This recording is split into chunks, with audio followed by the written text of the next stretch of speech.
Ngunit ikaw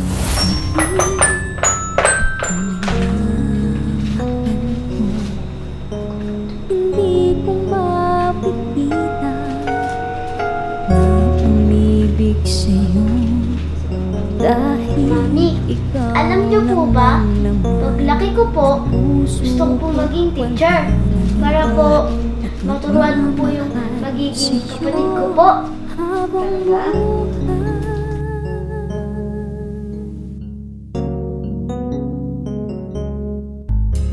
pakinggan mo ang samo ng puso ko. Kung nakikinig Thank you, ka Mami! Ikaw talaga ang the best!